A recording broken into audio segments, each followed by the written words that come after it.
আসসালাতু আসসালামু আলাইকা রাসূলুল্লাহ আসসালাতু আসসালামু আলাইকা হাবিবাল্লাহ লা ইলাহা ইল্লাল্লাহু মুহাম্মাদুর রাসূলুল্লাহ। সম্মানিত উপস্থিতি, আসসালামু আলাইকুম রাহমাতুল্লাহ। পবিত্র জুমাবার সবার জন্য রইল অশেষ শুভকামনা। মসজিদে রাসূলুল্লাহ সাল্লাল্লাহু আলাইহি ওয়াসাল্লামের নামে এই মসজিদটি স্থাপনা করেন স্থানীয় মিজান সাহেব, যিনি কিনা ওমান প্রবাসী।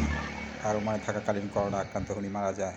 কিন্তু মারা যাওয়ার আগে তার স্থাপনা, তার ঈমান আর গম্ভীর্যের বিষয়টি আপনাদের সাথে উপস্থাপন করলাম। এই মসজিদে রাসূলুল্লাহ সাল্লাল্লাহু আলাইহি ওয়াসাল্লাম নামে উনি স্থাপন করেন। আর সৌন্দর্য এত সুন্দর, চলার পথে যে কেউ অন্তত একবার দৃষ্টিনন্দন হিসাবে দেখতে আকৃষ্ট হয় এই রাসূলুল্লাহ সাল্লাল্লাহু আলাইহি ওয়াসাল্লাম নামের মসজিদটি। রাসূলের প্রতি অগাধ ভালোবাসার সম্মানের প্রতি নিদর্শন এই রাসূলুল্লাহ সাল্লাল্লাহু আলাইহি ওয়াসাল্লাম নামে এই মসজিদটি স্থাপন করেন। আর করোনাকালে তিনি মারা যান। আল্লাহ ওনাকে জান্নাতবাসী হিসেবে কবুল করুক। তার স্থাপনায় যতজন নামাজ পড়বে সদকা জারিয়া হিসাবে কবুল হোক। সুন্দর একটি মসজিদ আমার সবসময় ভালো লাগে। সুন্দর একটি মসজিদে নামাজ পড়তে আমি সবসময় আকৃষ্ট হই এবং কি শান্তি অনুভব করি।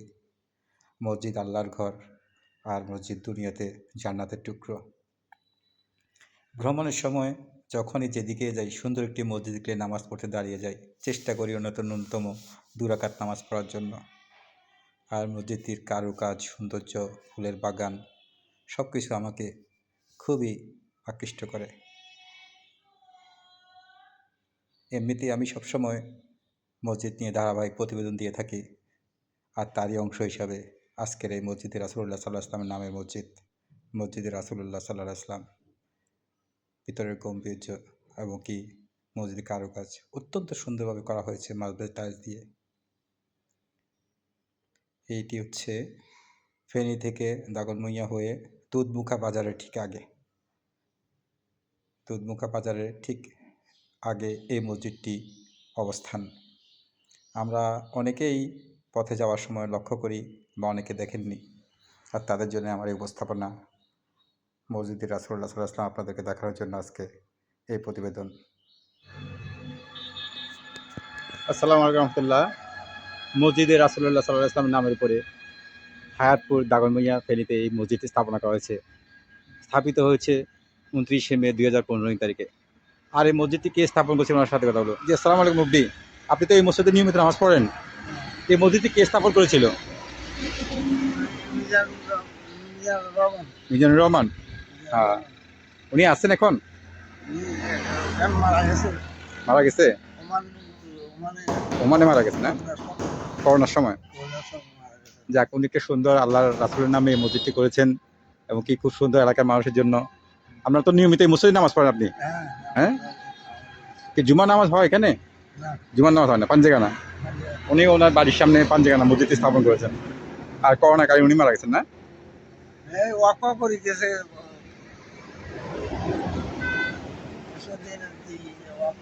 করে দিয়েছে, সবার জন্য মুক্ত করে দিয়েছে।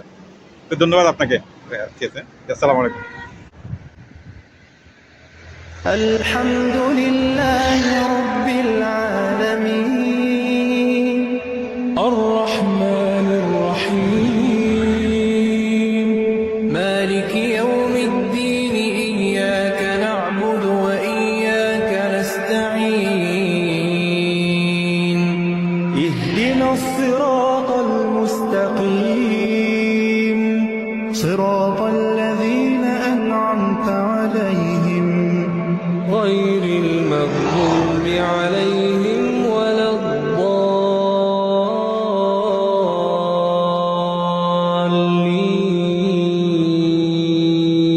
الضالين مولاي صل وسلم دائما أبدا على حبيبك خير الخلق كلهم محمد سيد الكونين والثقلين محمد سيد الكونين والثقلين محمد سيد الكونين والثقلين والفارقين من عرب ومن عجم مولاي صل وسلم دائما